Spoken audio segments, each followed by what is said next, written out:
तो यहाँ पे हम समझ के लेते हैं, if you are all aware that this was our finance minister. Do you know she has created a record of giving consecutive highest number of budgets under the same finance minister and the same prime minister के under she is giving. This is her 9th consecutive budget and ये first budget था जो उन्होंने कर्तव्य भवन में present किया था. So जो नया संसद का बिल्डिंग बनाया है वहाँ पे ये पहला बजट था जो प्रेजेंट किया गया था. So कर्तव्य भवन था, तो that is why she started her budget saying that हमारे भी कुछ कर्तव्यस है towards the public and she started with lot of कर्तव्यस. तो कर्तव्य 1, 2 ऐसे उन्होंने कर्तव्यस के बारे में बताया. खास करके जो in this budget what is the major thing that has happened is if you just see the focus on education. See, budget में पहले क्या होता है, first we talk about the spending of government and then part A of the budget is what? Spending. कि government किस schemes पर, कौन से फील्ड में, कौन से सेक्टर पे खर्चा करने वाला है. तो that is the first part. The second part of the budget is the revenue of the government and then what we get is the fiscal deficit. तो the first thing in this budget was a very positive thing कि जब भी government बहुत ज़्यादा spending करती है on different schemes it helps in development of the nation. तो अगर मैं खास करके if I talk about education sector, on education sector the spending of government for this finance year 26 was around 11.28 lakh crores का हमारा spending का budget है जो लास्ट ईयर के कंपैरिजन में it was increase by 6%. So on education a spending has increase. Now let me also tell you one thing, before the government decide ना कि budget पे कहाँ पे स्पेंडिंग करना है, do you know there is a process कि एक economic survey present किया जाता है. क्या प्रेजेंट किया जाता है? Economic survey is presented okay in the parliament. ये सर्वे क्या होता है? ये सर्वे डिसाइड करता है कि देखता है कि आज हमारी इकोनॉमी की क्या कंडीशन है. It does a survey, it does a lot of research and then it gives a hint to the government कि this is what you should be spending on, this is what you should consider. तो इस economic survey में भी एक term use किया गया था and that was orange economy. Okay, so the same term even Nirmala Sitharaman ji presented in her budget. Now what is this? क्या सर्वे है? कुछ स्टैट्स है मेरे पास, स्टैटिस्टिक्स है मेरे पास. I'll share with you. But before that I'll just touch upon various sectors and last में मैंने एक ऑरेंज इकोनॉमी के ऊपर एक PPT बनाया, वो मैं आपके साथ I'll show that to you. Okay, so now first if we see what is the government going to focus. So I told you this already that government ने क्या डिसाइड किया, 1.28 लाख करोड़ का बजट रखा है और ये इंक्रीज हो गया almost bye 6% as compared to last year. Okay, now of course I know general the public got a little disappointed because एक चीज़ क्या थी, हमें क्या लगता है कि बजट में हमें कुछ मिलना चाहिए. आपको बहुत कुछ मिला है which you are not understanding, maybe not in the form of tax cuts but you have got a lot through schemes and expenses. Now what are these schemes? Now अगर हम बात करें कि do you even imagine that government has thought about content creator labs to be created? That's a part of an orange economy. Now I'll come to that. उसके बाद government is going to set up 5 university townships. So government has decided to set up 5 university townships. After that 1 girls hostel in each district so that the females are able to get access to the education. तो एक girls hostel हर district में government setup करने वाली है. ठीक है, there is lot of spending that goes into this, correct. उसके बाद training is to be given for health, wellness sector and yoga sector. They have decided almost 1 lakh allied health professional, allied मतलब professional doctors नहीं, उनके बाद भी जो nurses है, trainers है, तो 1 लाख प्रोफेशनल्स को वो ट्रेन करेंगे. मतलब इससे क्या हो रहा है? Employment, education will always lead to generation of employment. बराबर है कि नहीं? तो 1 लाख जो प्रोफेशनल्स है उनको ट्रेन किया जाएगा. After that of course 10,000 tourist guides को ट्रेन किया जाएगा and this will be with the help of IIM. So 10,000 proper एक 12 वीक का कोर्स बनाया जाएगा. IIM बनाएगा ये कोर्स. वहाँ पे टूरिस्ट गाइड्स, क्यों? टूरिज्म प्रमोट करो, फॉरेनर्स बाहर से आएंगे, फॉरेन करेंसी आएगा, इकोनॉमी ग्रो करेगा, यहाँ पे जॉब जनरेट होगा. बराबर है कि नहीं? आफ्टर दैट ट्रेन कॉर्पोरेट मित्रस. जो प्रोफेशनल CA, CS, CWA तो है ही, दे वांट कॉर्पोरेट मित्रस so that they can help. ये जो छोटे मोटे कामों के लिए भी हमें अकाउंटेंट चाहिए, गुड अकाउंटेंट इज रिक्वायर्ड. तो ये ट्रेनिंग कौन देगा? Institutes like ICAI, ICSI, CMA institutes, इन सब के साथ टाई अप करके गवर्नमेंट कोर्सेज बनाने वाली है for corporate professionals, not a CA but a little below that, but you need those also ना. कंपनी को चलाने के लिए MSMEs को लगेंगे कि नहीं लगेंगे professionals, है ना.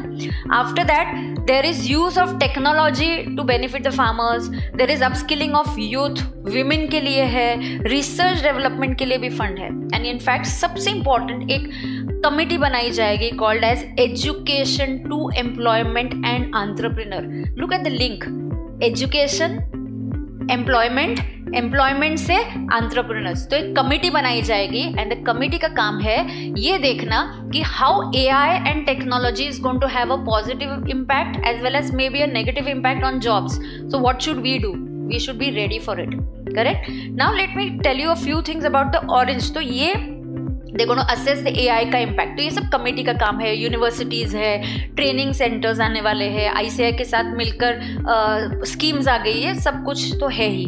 Now let us focus a little bit on that term orange economy and you won't believe कि एक orange economy मतलब क्या है. अर्षद तो नॉर्मल है करशिल.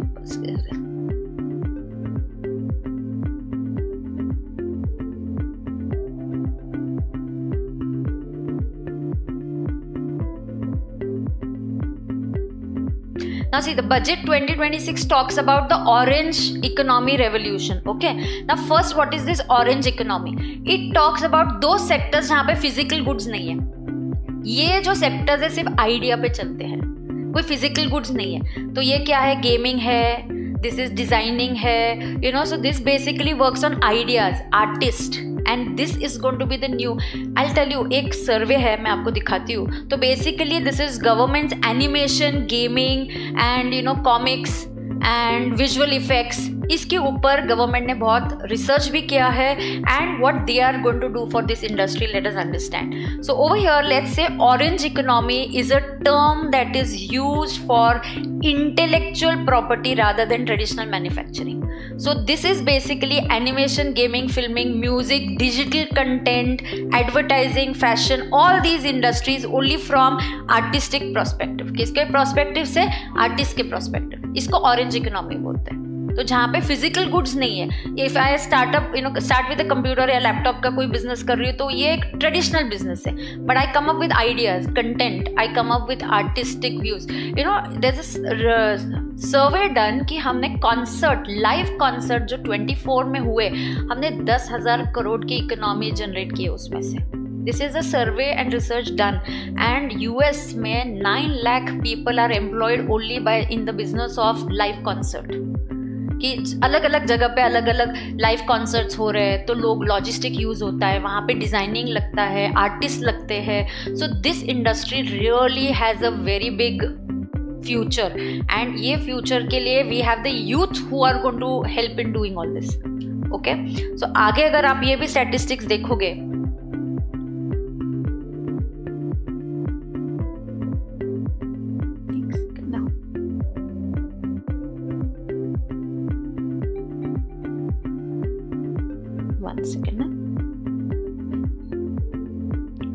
तो इकोनॉमिक सर्वे जो हुआ था उन्होंने क्लियरली बोला कि ये एम्प्लॉयमेंट इंजन है बेसिकली. एंड ये देखो कॉन्सर्ट इकोनॉमी में जो बात कर रही थी, 24 में ऑलमोस्ट 10,000 करोड़ का रेवेन्यू हुआ था कॉन्सर्ट इकोनॉमी में इंडिया में. एंड उन्होंने ग्लोबली देखा कि ऑलमोस्ट ये जो कॉन्सर्ट इकोनॉमी है 7% ऑफ GDP नॉर्मली ग्लोबली होता है. एंड US के जो तो लाइव म्यूजिक कॉन्सर्ट्स होते हैं ना, 9 लाख प्लस जॉब्स जनरेट करता है. So India today is facing a problem of unemployment, but at the same time our positive is thing is the Gen Zs and the millennials का population which is there in India, which is the highest. अगर हम countries का भी मेरे पास statistics है तो सबसे पहले जो पॉपुलेशन हाइएस्ट किसी कंट्री में है तो वो है India and then it is China. तो why not get together the youth and the technology so that we are able to generate employment and it is definitely going to help us do that. So ये जो concert है and ये जो orange economy is definitely going to help us in what? Employment. तो ये क्या है हमारे लिए, क्या है ये? एक एम्प्लॉयमेंट इंजन है. तो ये कोल्ड प्ले कॉन्सर्ट जो इंडिया में हुए थे, इकोनॉमिक इम्पैक्ट देखना इसका, almost 4 lakh plus fans attended it. And इसका जो इकोनॉमिक इम्पैक्ट है, रेवेन्यूज हुआ. अच्छा, रेवेन्यू पता है कि सिर्फ टिकट का सेल से रेवेन्यू नहीं होता है.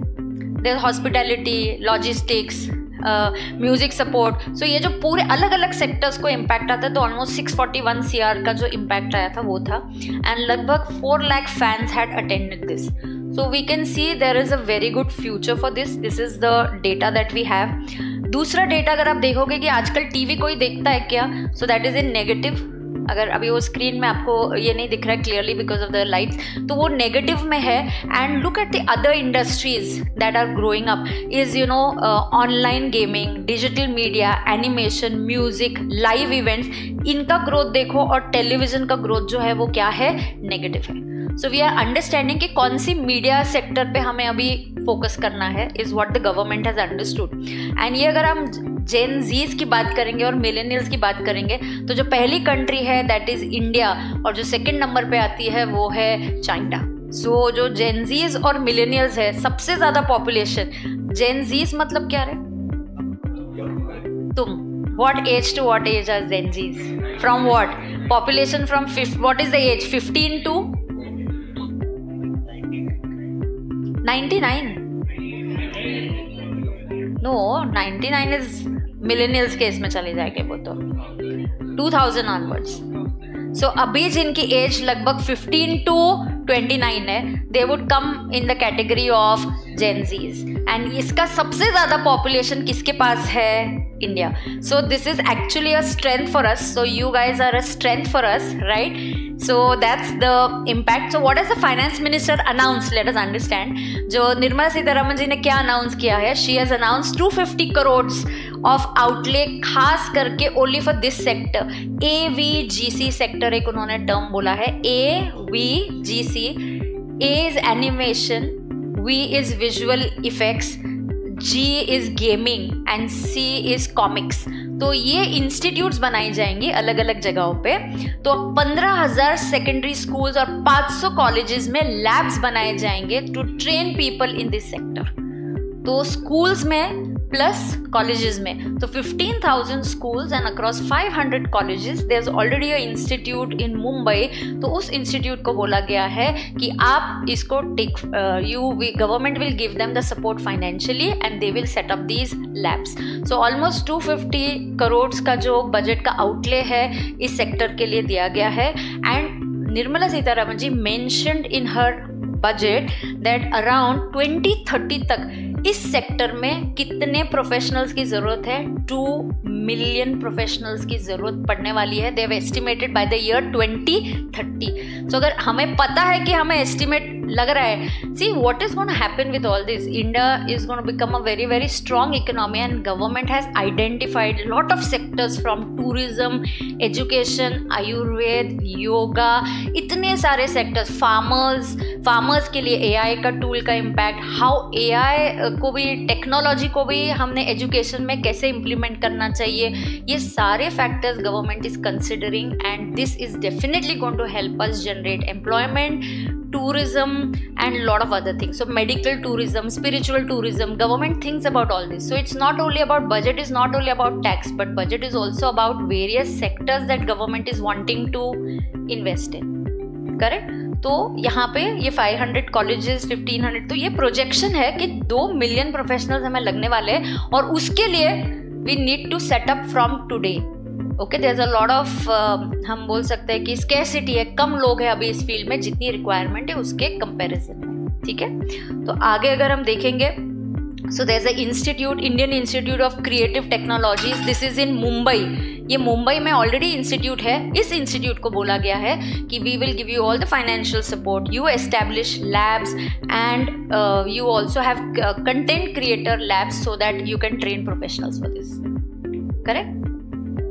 तो इससे क्या होने वाला है? स्टार्टअप्स के लिए लोगों को हेल्प होगी. Startups is the new thing. Everybody is, government gives a lot of support for startups, right? तो and startup is everything that now you know, and you know कि आपको इन्वेस्टमेंट के लिए अगर स्टार्टअप है तो कहाँ जा सकते हो आप लोग? Shark tank. तो शार्क टैंक इंडिया में आप जा सकते हो स्टार्टअप के लिए. गवर्नमेंट फंडिंग भी बहुत मिलते हैं. गवर्नमेंट की बहुत सारी स्कीम्स है जहाँ पे स्टार्टअप को प्रमोट किया जाता है. So it's not just private investors, there are lot of government schemes also which they promote, lot of tax benefits also given to startups. ठीक है. तो यहाँ पे डिज़ाइन सेक्टर को भी हम एक्सपांड कर रहे हैं. Government is planning to set up a national institute of designing, but that designing setup वो कहाँ होने वाला है? In the north eastern states. तो government is trying to combine जिन स्टेट्स को ज़रूरत है थोड़ा सा इकोनॉमी पुश करने की और सेक्टर है, तो national designing institute will be set up in the north eastern states. North eastern states की economy is moreover based on tourism पे सिर्फ डिपेंड करती है. तो हम चाह रहे हैं कि हम वहाँ पे भी कुछ डिज़ाइनिंग इंस्टीट्यूट सेटअप करें, सो दैट दीज दोनों तरीके से हो जाएगा. वहाँ के यूथ को भी कुछ एजुकेशन कम एम्प्लॉयमेंट मिल जाएगा. सो nowadays there are not only traditional types of options of studies, you know. तो हम जैसे कुछ सालों पहले it was only CA, engineering, doctor, 3-4 fields है. Nowadays youth has lot of options, so you have all these options that are opened up for the youth, like digital media, content creation है, animation है, visual effects है, gaming, all this has a lot of scope. Gaming बनाने के लिए भी तो कोई चाहिए ना. So games का जो आपको जब आप गेम खेलते हो आपको मज़ा नहीं आता है बहुत ज़्यादा, कि आपको ऐसा लगता है that Minecraft and all you are actually into that game and playing it. So these games are created by somebody and we need youth who will create more of such games and we are going to give them training relating to all of this. Correct. तो इसी तरीके से technology और AI को भी हम AI खास करके फार्मर्स के इसमें, एग्रीकल्चर के इसमें भी government is planning to merge it with and use it for the benefit of farmers. And we are going to use AI also. In fact यहाँ पे हम ट्राई कर रहे हैं मल्टीलिंगुअल AI बेस्ड प्लेटफॉर्म है जहाँ पे एग्रीकल्चर एंड फार्मर्स को हम टेक्नोलॉजी सपोर्ट दे सके, support women and help youth in upskilling. So we going to try. तो AI हम यूज़ करेंगे, मल्टीलिंगुअल AI बेस्ड प्लेटफॉर्म है. सो लोकल लैंग्वेजेस में हम AI मतलब जो भी टेक्नोलॉजी या ट्रेनिंग देना है हमें फार्मर्स को, we will try to do that in multilingual languages. So maybe it's not necessary that it has to be done in English only. It could be done in the local language of those people, so that we can support the farmers, the women, the youth in the upskilling also. Correct है? So of course there is a खास बात एक ये भी है, disabilities, persons with disabilities के लिए भी बहुत सारे schemes और offers गवर्नमेंट ने इस बजट में डिक्लेयर किए. So in fact that committee that I told you, Education to Employment Committee, Education to Employment to Entrepreneur, एक कमेटी सेटअप की गई है और कमेटी को बताया गया है कि आप असेस करना कि टेक्नोलॉजी और AI का क्या इम्पैक्ट है और हम इसको एजुकेशन में किस तरीके से यूज़ कर सकते हैं, so that our youth is all empowered and prepared for the coming years. Right. So I think this committee is definitely going to help us. ये कमिटी है, ये जो गैप है हमारी पढ़ाई और रिक्वायरमेंट के बीच में, इस गैप को वो फिलअप कर देगी and then accordingly we will be trained for that. So की takeaways from this budget is that we need 2 million professionals, but we are going to have 15,000 almost schools. And live entertainment industry का मैंने आपको already बोल दिया कि 10K crores का हमारा, उसको नाम भी दिया है उन्होंने, concert economy. So that name has also been used in the economic survey, concert economy. The concert economy is also another economy. Let us have more live concerts, more Coldplay kind of concerts, तो जहाँ पे लोग आएंगे और logistics की वजह से बहुत सारे सेक्टर्स में लोगों को एम्प्लॉयमेंट मिल जाएगा. तो I think overall this is it about my focus was not about the entire budget के ऊपर बात करेंगे तो बहुत सारी चीज़ें हैं, but my focus here was considering the youth, considering the education and considering the orange economy. तो जैसे मैंने आपको जस्ट सुबह पूछा था कि आपको ऑरेंज इकोनॉमी ये टर्म के बारे में पता है, तो दैट टाइम यू सेड कि you are not aware. So I hope now you have understood what is that orange economy term. It is a term used for a sector जहाँ पे फिजिकल गुड्स नहीं है, conventional नहीं है. It is all based on ideas, intellectual property based और artist के ऊपर based वाला ये सेक्टर है.